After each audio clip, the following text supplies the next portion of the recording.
Pen उठाओ, इस दरवाजे को खोलो, नौकर को बुलाओ, इस कार्य को अवश्य पूरा करो, हमेशा सत्य बोलो, कभी झूठ न बोलो, ताजा भोजन खाओ। बड़े फ्रेंड्स, ये जो सेंटेंसेस अभी मैंने बोले, ये सारे सेंटेंसेस आपके इंपरेटिव सेंटेंसेस हैं और इन्हीं इंपरेटिव सेंटेंसेस को आज हम लोग बहुत ही डिटेल समझने वाले हैं। तो माय फ्रेंड्स, अगर आप लोग चाहते हैं ऐसे सेंटेंसेस यानी इंपरेटिव सेंटेंसेस से रिलेटेड सारे डाउट्स और सारे कंफ्यूजन को क्लियर करना, तो प्लीज वीडियो के एंड तक जरूर बने रहिए माय फ्रेंड्स। और एक सेकंड के लिए भी वीडियो को स्किप ना करें, अदरवाइज आप लोग बहुत कुछ गंवाने वाले हैं। तो माय फ्रेंड्स, आज की इस वीडियो में बहुत ही डिटेल समझेंगे हम इंपरेटिव सेंटेंसेस को। दोस्तों, my name is Abhishek Narayan Chauhan and you are watching your Abhishek classes for English. तो दोस्तों, आइए शुरू करते हैं आज का शानदार सेशन। Let's get started.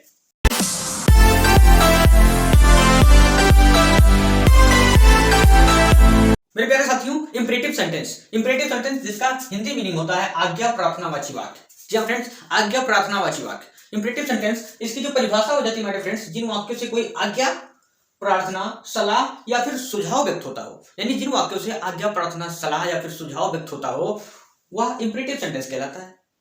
बहुत इजी है।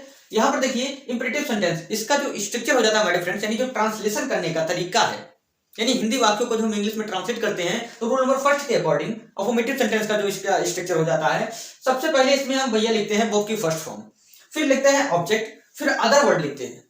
यानी वर्ब की फर्स्ट फॉर्म को इसमें पहले लिखा जाता है। अभी तक अदर सेंटेंसेस में हम लोग सब्जेक्ट को आगे लिखते थे, लेकिन इसमें ऐसा बिल्कुल नहीं है। इसमें सबसे पहले वर्ब की फर्स्ट फॉर्म, फिर ऑब्जेक्ट, फिर अदर वर्ड लिखे जाते हैं। बट फ्रेंड्स, इस प्रकार के वाक्यों को आप कैसे पहचान सकते हैं? इस प्रकार के वाक्यों में अधिकतम ओ की मात्रा वाले शब्द लास्ट में लगे रहते हैं या फिर ए की मात्रा वाले शब्द। जैसे यहाँ पर देखिए, दरवाजा खोलो, ओ का मात्रा वाला शब्द लगा है और फिर ए लगा रहता है। जैसे शुद्ध पानी पियो या फिर बैठ जाइए, यहां पर ए की मात्रा लगा हुआ है, यानी ओ और ए की मात्रा वाले शब्द अधिकतर लगे रहते हैं। मेरे प्यारे साथियों, आइए करते हैं सेंटेंसेस को ट्रांसलेट, जिसके जरिए आप बहुत ही अच्छे से समझ पाएंगे। यहां पर देखिए, इस दरवाजे को खोलो। अब बात करते हैं आप लोग कि इसमें हम वर्ब को सबसे पहले लिखते हैं, तो क्या इसमें सब्जेक्ट है ही नहीं? माय डियर फ्रेंड्स, इसमें सब्जेक्ट होता है लेकिन छिपा रहता है। कैसे छिपा रहता है भैया? होता है लेकिन छिपा रहता है, मतलब दिखाई नहीं पड़ता। इसीलिए इसमें जब अपना और अपनी की अंग्रेजी लिखा जाता है तो योर लिखा जाता है। जैसे अपनी किताब खोलो, ओपन योर बुक, तो यहां पर योर लिखा हुआ है, ठीक है, क्योंकि यू आगे लगा हुआ है। तो ओपन योर बुक, यू छिपा हुआ है भैया। जैसे देखिए, इंपरेटिव सेंटेंस में क्या होता है, मैंने कहा ओपन योर बुक, अपनी किताब खोलो, तो मैं अगले पर्सन से कह रहा हूं ना। कोई स्टूडेंट मेरे सामने बैठा हुआ है, मैं गया और उससे कह रहा है, यानी तुम, मैं उससे कह रहा हूं, यानी तुम के बेस में सेकंड पर्सन से बात कर रहा हूं मैं, यानी ओपन योर बुक। मैं उसे कहना चाहता हूं कि तुम अपनी किताब खोलो, लेकिन तुम यहां पर छिपा हुआ है, इसलिए मैंने तुम नहीं कहा। मैंने केवल यही किया कि किताब खोलो, लेकिन उसी से तो कहा। तो मेरे फ्रेंड्स, यहाँ पर यू जो होता है, सब्जेक्ट हमारा छिपा रहता है, इसलिए अपना और अपनी की अंग्रेजी योर लिखते हैं। अब आइए करते हैं ट्रांसलेट। यहां पर देखिए, इस दरवाजे को खोलो, सबसे पहले वर्ब की फर्स्ट फॉर्म, तो खोलना हो गया हमारा वर्ब, तो क्या लिख देंगे भैया? ओपन। अब फिर ऑब्जेक्ट लिखेंगे, किसे खोलो भैया? इस दरवाजे को, यानी ओपन दिस डोर। क्लियर? नौकर को बुलाओ, तो बुलाना हो गया वर्ब, यानी कॉल। अब किसे बुलाओ? नौकर को, हमारा ऑब्जेक्ट हो गया द सर्वेंट। ठीक। तीसरा सेंटेंस, बैठ जाओ, तो बैठ जाओ ऑर्डर दिया गया है इसमें, यानी सिट डाउन। माय फ्रेंड्स, मैंने आपको बताया जिन वाक्यों से कोई आज्ञा, प्रार्थना या सलाह या सुझाव व्यक्त होता हो। अब मैं इसमें आपको बता दूं कि कहां पर आज्ञा, प्रार्थना, सलाह व्यक्त हो रहा है। देखिए, इस दरवाजे को खोलो, आपने आज्ञा दिया है किसी को कि इस दरवाजे को खोलो भैया, यानी ये आज्ञा का बोध करा रहा है। प्रार्थना कर रहे हैं आप किसी से कि कृपया मेरी मदद करो, ये प्रार्थना कर रहे हैं इस सेंटेंस के जरिए। शुद्ध पानी पियो, आप किसी को सलाह दे रहे हैं, सुझाव दे रहे हैं भैया कि शुद्ध पानी पियो, गंदा पानी मत पियो वरना कोरोना वायरस पकड़ लेगा। ठीक है। अब यहां पर देखिए, हमारा फोर्थ सेंटेंस है, अपनी किताब खोलो। ठीक है, तो यहां जो अपना और अपनी की अंग्रेजी लिखा जाएगा बाबू, योर लिखा जाएगा, क्योंकि यू सब्जेक्ट छिपा रहता है इंपरेटिव सेंटेंस में। यानी अपनी किताब खोलो, ओपन योर बुक। क्लियर? कृपया मेरी मदद करो, यानी प्लीज हेल्प मी। क्लियर? शुद्ध पानी पियो, यानी ड्रिंक प्योर वाटर। क्लियर? तो मेरे फ्रेंड्स, ये है इंपरेटिव सेंटेंस के कुछ सेंटेंसेस जिनसे आज्ञा, प्रार्थना और सलाह व्यक्त हो रहा है। मेरे प्यारे साथियों, ये थे हमारे अफर्मेटिव सेंटेंसेस के कुछ एग्जांपल्स। अब हम देखते हैं इंपरेटिव सेंटेंस के नेगेटिव सेंटेंसेस के एग्जांपल किस प्रकार उसे हम ट्रांसलेट करते हैं। आइए समझते हैं। दोस्तों, हम लोगों ने भी एग्जांपल देखा था, दरवाजे को खोलो, लेकिन अब मैं कह रहा हूं दरवाजे को मत खोलो। ठीक है, यहां आओ, लेकिन अब मैं कह रहा हूं यहां मत आओ। तो अफर्मेटिव नेगेटिव, ठीक है, जो मत शब्द लगा है ये निषेधात्मक कर रहा है वाक्य को, ठीक है, यानी नेगेटिव भाव व्यक्त कर रहा है। आप कहना चाह रहे हैं यहां मत आओ, ठीक है। तो जब भैया सेंटेंस नेगेटिव होता है तो हम लोग अभी जब अफर्मेटिव देखे थे तो सबसे पहले वर्ब की फर्स्ट फॉर्म लिखते थे, फिर ऑब्जेक्ट लिखते थे। लेकिन अब क्या है बाबू कि जब हमारा नेगेटिव सेंटेंस आ जाएगा इसे ट्रांसलेट करने के लिए तो हम पहले डू नॉट या डोंट का प्रयोग करेंगे, उसके बाद हम वर्ब की फर्स्ट फॉर्म फिर ऑब्जेक्ट लिखेंगे, ठीक है। अब यहां पर देखिए सेंटेंसेस कुछ दिए हैं, इंपरेटिव सेंटेंस के नेगेटिव सेंटेंसेस दिए हुए हैं। अब आइए इनको करते हैं ट्रांसलेट। दोस्तों यहां पर देखिए रोज धूम्रपान मत करो, ठीक है। तो सबसे पहले भैया नेगेटिव सेंटेंस है, यहां पर मत लगा हुआ है, ठीक है, यानी आप कहना चाह रहे हैं कि रोज धूम्रपान ना करो, ओके। अब यहां पर देखिए सबसे पहले डोंट लिखेंगे या फिर डू नॉट लिखेंगे। तो डोंट, रोज धूम्रपान मत करो, यानी डोंट हो गया हमारा। अब वर्ब की फर्स्ट फॉर्म तो धूम्रपान करना, यानी डोंट स्मोक अब डेली, क्लियर। मुझे मेरी किताब मत दो, मत लगा हुआ है भैया, यानी यहां पर आप डू नॉट लिख सकते हैं या फिर डोंट लिख दीजिए, कुछ भी लिख दीजिए, दोनों में से कोई सा भी। तो मुझे मेरी किताब मत दो, यानी डू नॉट, वर्ब की फर्स्ट फॉर्म लिखना है। फिर अब किसे दो भैया, मुझे। अब क्या दो, my book, do not give me my book, clear. अब बाजार मत जाओ, मत लगा हुआ है, यानी डोंट, फिर वर्ब की first form go to market अब, यानी नाउ, ठीक। भीड़ युक्त सड़क पर दौड़ने का प्रयास मत करो। आप कहना चाह रहे हैं कि भीड़ युक्त सड़क पर मत दौड़ो, मतलब ना दौड़ो, ठीक है। अब हम इसे करते हैं ट्रांसलेट। तो भैया पहली बात नेगेटिव है, यानी मत दौड़ो, तो आप आगे लगा दीजिए यहां पर डू नॉट या फिर डोंट। तो डू नॉट लगा दिया बाबू, यानी डू नॉट, ठीक है। अब की फर्स्ट फॉर्म तो दौड़ने के प्रयास करना, यानी ट्राई। अब दौड़ने ये हमारा इंफिनिटिव हो गया, यानी do not try to run, यानी दौड़ने का प्रयास मत करो। अब कहां पर, भीड़ युक्त सड़क पर, ठीक है, यानी on the crowded road, clear. ये हमारा लड़कों यहां मत बैठो। बट फ्रेंड्स जब आप किसी को बुलाते हैं और आगे संबोधन वाला शब्द लगा रहता है, उसके कामा लगने के बाद फिर सेंटेंस शुरुआत होता है। जैसे मैं आपको कह रहा हूं, हे यहां आओ, हेलो मेरी बात सुनो। तो हेलो, हे यहां आओ, भैया ये जो शब्द लगे हुए हैं आगे संबोधन वाले, ये आपके इंपरेटिव सेंटेंस हो जाते हैं, ठीक है। जैसे यहां पर देखिए लड़कों, अब कोई बुलाया है उन्हें कि लड़कों यहां मत बैठो, ऑर्डर दिया है किसी ने, लड़कों यहां मत बैठो। तो भैया इस प्रकार के सेंटेंस को हम सेम इसी तरह ट्रांसलेट करते हैं। जैसे यहां पर देखिए लड़कों जैसे लिखा है इसी प्रकार लिखा रहने देंगे, यानी बॉयज, बॉयज फिर कॉमा लगा देंगे, लड़कों हो गया हमारा। अब यहां मत बैठो, यानी अब यहां से शुरू करेंगे, do not sit here, clear. मां यहां आओ, ठीक है। तो मां यानी मदर।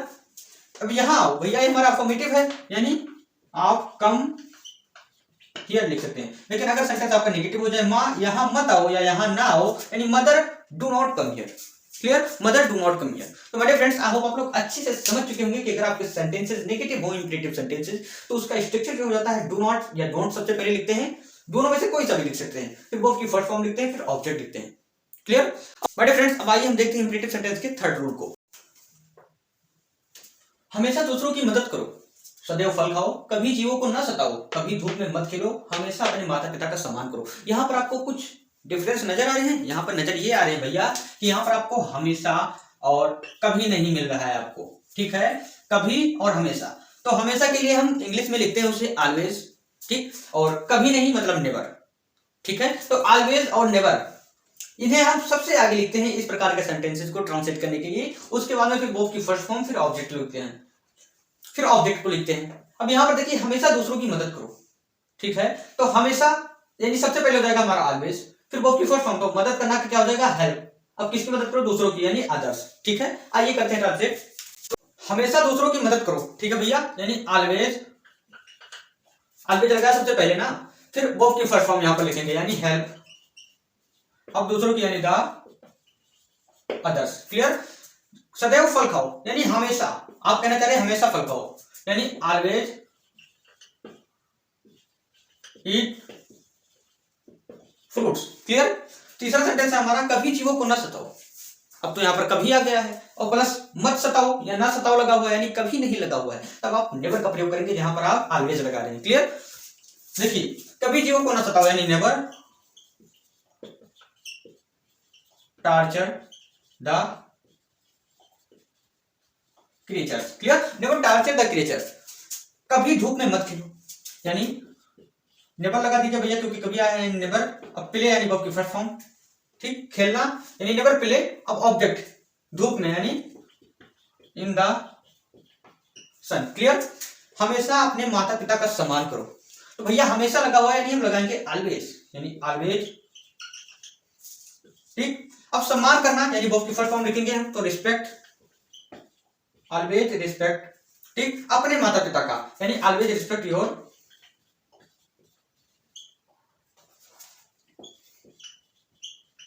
पेरेंट्स। क्लियर?